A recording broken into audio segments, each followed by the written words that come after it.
সেটা হচ্ছে যে এন্টালি থানায় বিজেপির দুই গোষ্ঠীর সংঘর্ষে যে অশান্তি তৈরি হলো এবং থানা তালাবন্দি করে দিল। বিজেপির একটা গোষ্ঠী একটা থানায় তালাবন্দি করে দিল, থানাটাকে বন্ধ করে দিল এবং সেই অবস্থায় পুলিশ ভেতরে আটকে রইল, থানার কাজকর্ম বন্ধ রইল, বাইরে থেকে তাদের সরানো হলো না। আমাদের প্রশ্ন হচ্ছে এখনো একজনও কেন গ্রেফতার হলো না? ওইখানে কি এইসব গুন্ডা দমন আইনের হুমকি টুমকি ওগুলো কি বিজেপির জন্য নয়? যাদবপুর বিশ্ববিদ্যালয়ের ভেতরে ঢুকে হামলা করলে সেটা গুন্ডামি নয়।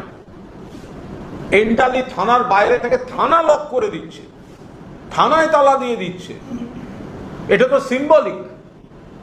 পশ্চিমবঙ্গে থানাগুলোয় বিজেপি তালা দিয়ে দিয়েছে, সিম্বলিক। পুলিশি ব্যবস্থায় তালা দিয়ে দিয়েছে, সিম্বলিক। আইন শৃঙ্খলা নিরপেক্ষতার তালাবন্দি, সিম্বলিক। বিজেপি দুটো গোষ্ঠী মারামারি করলো, কি নাম ওদের, কি রাম কি আমি ঠিক জানি না, ওদেরই লোকজন সব। কেন এখনো অ্যারেস্ট হচ্ছে না? যারা থানা এন্টালি থানা বন্ধ করে রেখেছিল, থানায় তালা দিয়ে রেখেছিল, পুলিশের কাজে হস্তক্ষেপ করেছে শুধু নয়, থানায় তালা বন্ধ করাটা পুলিশের উপর আক্রমণ, হামলা, কাজে বাধা দেওয়ার অভিযোগ, আরো আনুষঙ্গিক 10 রকম সেকশন হতে পারে।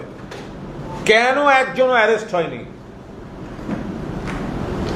বিশ্ববিদ্যালয়, যাদবপুর বিশ্ববিদ্যালয়ে গিয়ে মাঝরাত্রে গুন্ডামি করছে, তার বেলা গুন্ডা দমন আইন, এসব বড় বড় কথা আমরা শুনতে পাই না বিজেপি নেতাদের মুখ থেকে। এন্টালি থানায় তালা দিয়ে দিল, নজিরবিহীন, পশ্চিমবঙ্গের নজিরবিহীন ঘটনা।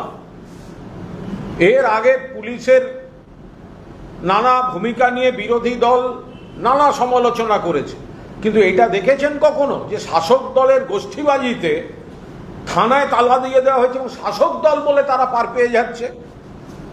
কেন তাদের অ্যারেস্ট করা হচ্ছে না? কেন পুলিশ বেরিয়েছে সেই তালা, কোন সাহসে তারা তালা দেয়? কেন পুলিশ অ্যাকশন নেয়নি?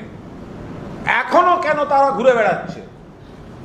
যারা, ওই তো কটা লোক যারা থানায় এন্টালি থানা তালা দিয়ে বন্ধ করে রাস্তা আটকে বসেছিল, পুলিশ কেন তাদের ক্ষেত্রে নিষ্ক্রিয়? মাননীয় পুলিশ মন্ত্রী, আপনার থানা আপনার পার্টির লোক তালা দিয়ে যাচ্ছে, আপনি বসে বসে দেখছেন। আবার আপনি বিভিন্ন সভায় পুলিশ, আইন শৃঙ্খলা এসব নিয়ে কথা বলছেন। আপনার হুঙ্কার হুমকি শুধু কি তৃণমূল কংগ্রেস মমতা বন্দ্যোপাধ্যায় সৈনিকদের উপর?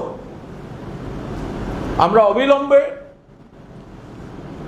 এন্টালি থানা এবং যাদবপুর বিশ্ববিদ্যালয় রাত্রে যারা হামলা করেছে তাদের প্রত্যেককে, যারা উস্কানি দিয়েছে তাদের প্রত্যেককে, এই একটা দুটো লোককে ধরে এনে বললাম আমি অ্যারেস্টেড, ওসব নয়, যারা স্টেটমেন্ট দিয়ে বলেছে হামলা চলবে, রাতভর হামলা চলবে, যারা লোককে উস্কেছে, যাদবপুর বিশ্ববিদ্যালয়ে যারা হামলা করেছে আর এন্টালি থানায় যারা তালাবন্ধ করেছে, তাদের প্রত্যেককে এবং তাদের মাথাদের অবিলম্বে অ্যারেস্ট করতে হবে।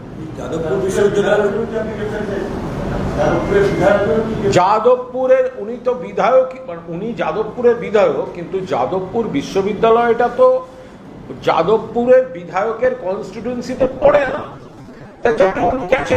মুখ থেকে নানা ধরনের আলোচনাগুলো কথা শোনা গেছে, আপনারাও দেখিয়েছেন, সংবাদ মাধ্যমও দেখিয়েছেন। ফলে যে বা যারা হামলা করেছে রাতে ঢুকে, যারা পৃষ্ঠপোষকতা করেছে, যারা উস্কানি দিয়েছে, যারা মাথা, তাদের অ্যারেস্ট করতে হবে। যাদবপুর বিশ্ববিদ্যালয়ের উপাচার্য ঘটনার 37 ঘন্টা পরে আজকে অভিযোগ দায়ের করেছেন এবং সেখানে যাদবপুরে যে প্রতীক চিহ্ন ভেঙে ফেলা হয়েছে সেই অভিযোগপত্রে সেটাও লেখা রয়েছে। পাশাপাশি 3 সদস্যের একটি তদন্ত কমিটি বিশ্ববিদ্যালয়ের তরফে গঠন করা। যাদবপুর বিশ্ববিদ্যালয়ের শ্রদ্ধেয় উপাচার্য, সম্মানীয় উপাচার্য, বিলম্বিত জাগরণ ঘটেছে তার, তিনি অভিযোগ করেছেন। আমরা তিনি তার মতো করেছেন। কেন তিনি দেরিতে করেছেন, কি করতে চান, তাঁদের ব্যাপার। আমাদের পরিষ্কার বক্তব্য যে যাদবপুর বিশ্ববিদ্যালয়ের ছাত্রছাত্রীদের একটা অংশের ভাবাদর্শ, ক্রিয়াকলাপ আমরা এসব পছন্দ করি না। বাবুল সুপ্রিয়র উপর হামলা, প্রাপ্ত বসুর উপর নিগ্রহ, ছাত্রের মৃত্যু, রহস্য মৃত্যু, এসব তীব্র নিন্দনীয়। কিন্তু তা বলে বাইরের গুন্ডা গিয়ে ভেতরে হামলা করবে, আগুন জ্বালাবে, এটা হতে পারে না। ফলে এদের ধরতে হবে। এমব্লেম নন্দলাল বসু ঐতিহাসিক, ভেঙে দেওয়া হলো, কেস হবে না। মিলিয়ে দেখবেন এসআইআর এর পরের বিতর্কে এই নন্দলাল বসুর নাতি এবং নাতবউ তারা কিন্তু ভোট দিতে পারেননি, এবার বুথ থেকে ফেরত যেতে হয়েছে,